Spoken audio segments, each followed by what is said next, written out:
So the scene starts out in a party in Copenhagen, Denmark, and it fades into our protagonist smoking a cigarette. And then he's with a German girl, and they're saying that she can't read the note her parents left him. He then finds out his best friend brought his girlfriend to the guys' trip, and he's asking them to come down to the bar over their loud moaning.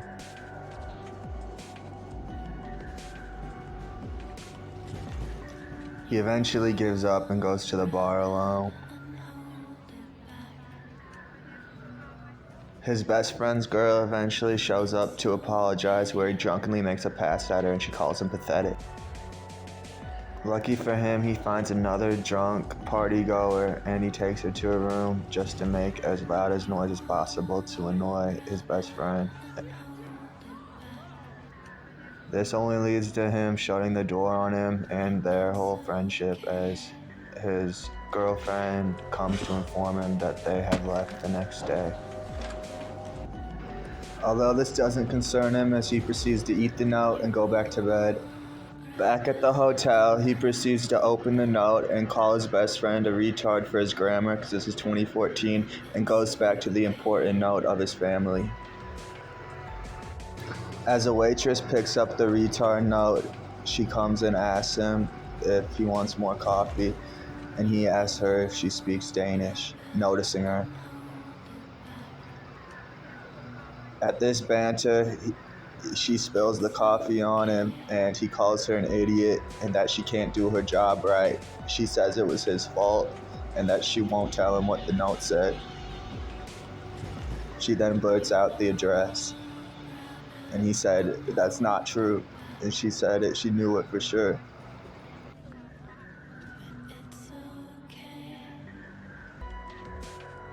Our hero takes to the street and asks the most senile people he can find, as you can see by their exasperated faces, by the questions of where this address is.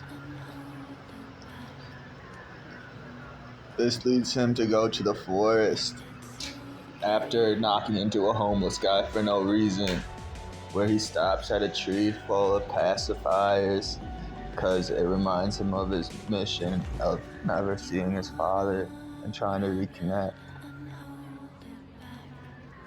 Back at the hostel, of course, he uses the address as an excuse to talk to the pretty girl there. This leads to some embarrassing small talk, where he asks where she's going tonight, and she said the Culture Box is a great club to go to, after walking away with her friend and laughing at him. This bald guy asks him to take a nap with him, where he immediately calls his best friend and say that he no longer wants to stay at the hostel and needs his help. He gives up to get through and notices the waitress again. She smiles, but as he complains about the address being wrong, she said that it was definitely right, and he lies about being from Canada, where she says that's where they kill baby seals. He says he's not really from Canada, and she only agrees to help him if they agree there's no more lies between them.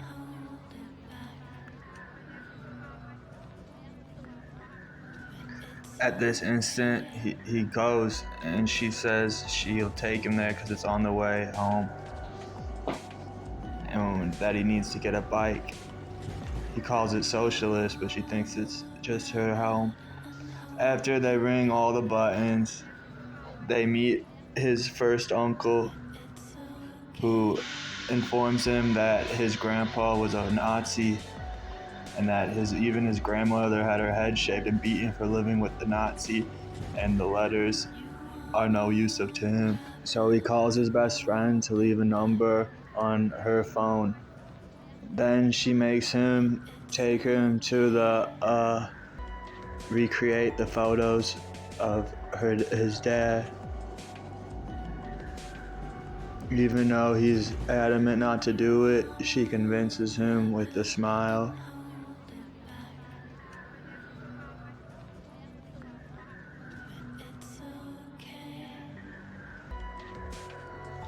The next photograph was in his dad's childhood home, but they didn't have the key, so they have to break in.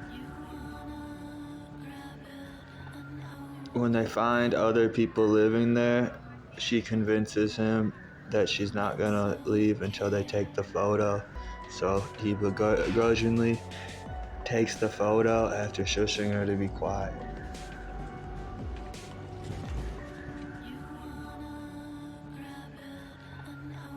I know this nigga's younger than me. On the way to the people's database, her bike chain breaks off and he's got to put it back on for her, and they steal a glance between each other.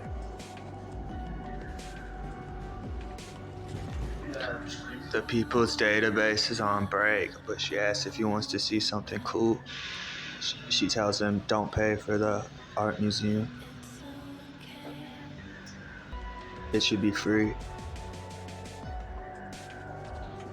After this, he asks her her age, and she said she's 400 and a vampire.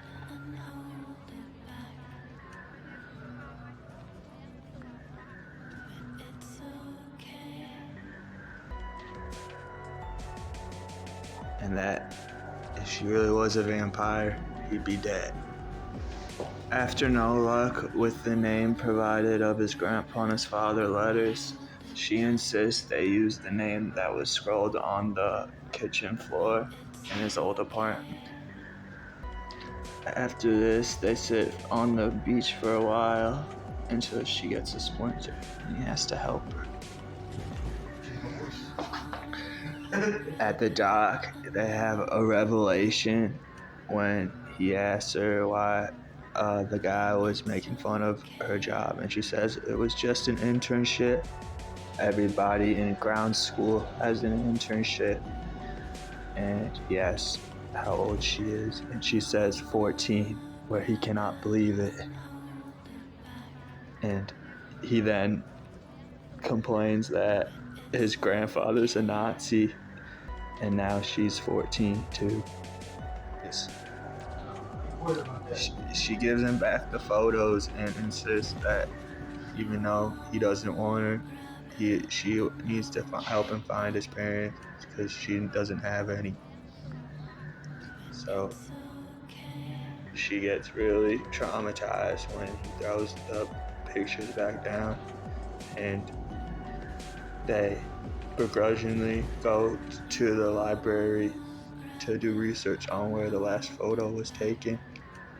After this, they get the news back from the people database, and it turns out when they look up on the laptop, they can go and actually get tickets for tomorrow to see his grandfather. His best friend interrupts him in the door and announces that he came back after she broke up with him.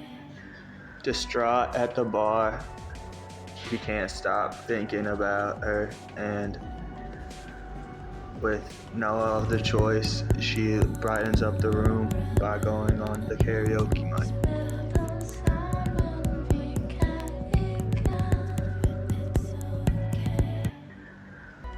On their way to the train, their best friend finds out that she's 14, and this leads to a huge fight between all of them.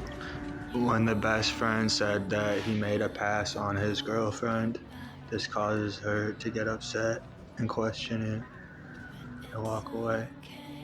He can't see to have her leave, so he stops her, saying that he just wants to take the one last picture with her by the mermaid, and she agrees to show him that, and then they go their separate ways.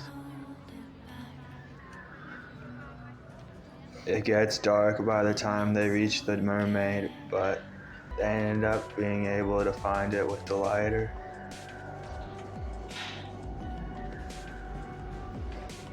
After this, he's left alone in the bar, where he finally remembers, after listening to a sad song, that he's got the handwriting still on his hand of her number from earlier. Hi, it's me. The bar he goes to has the harlot from the hostel earlier, and just as he pulls off the triple makeout, he realizes he has to go somewhere, where he runs back into her And that's when he said that the stuff they said about me, yeah, you got something on your face.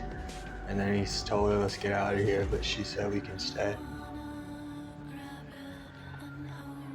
She whispers in her ear that she told him that he was her boyfriend, but it was just to get the guy to leave him alone. And then he says that he loves her.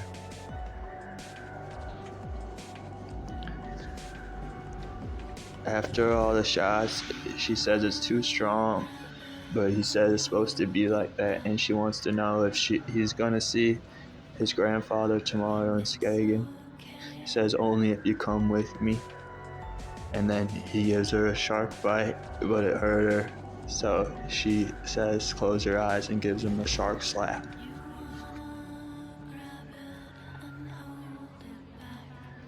He then goes to recollect himself in the bathroom where this foreign guy makes fun of him. She then tells him to close his eyes, and he says, you're not gonna slap me again.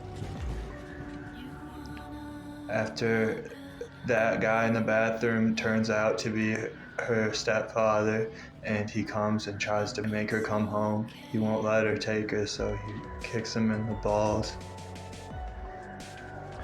Back in her apartment, she's gathering up all of her documents and notices that he's looking at her old pictures when she told him to stay outside.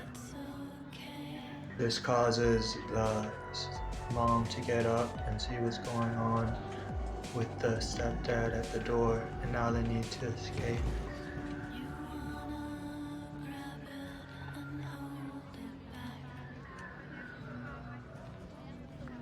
They almost surprise themselves that they're able to get back, and they're together again in the hotel where she makes the first move, but he kind of pushes her away.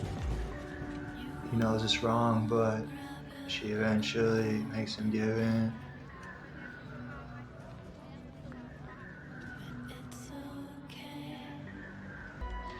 By saying that she's gonna be 15 in a week and no one's gonna find out, he'll be okay. And they wake up and it's almost over.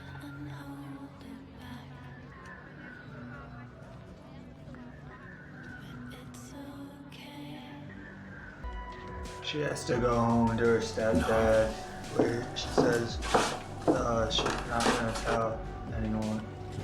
And that's when he makes it to his grandfather's, where he finds out he's a dick, just like his father, and leaves. Hvor vi lærte at lave fyldte chokolader, And og then det var rigtig spændende. you see Men det var her bare in kedeligt til her sidst. school as everybody's sharing about what they did on their winter breaks. She just has the picture.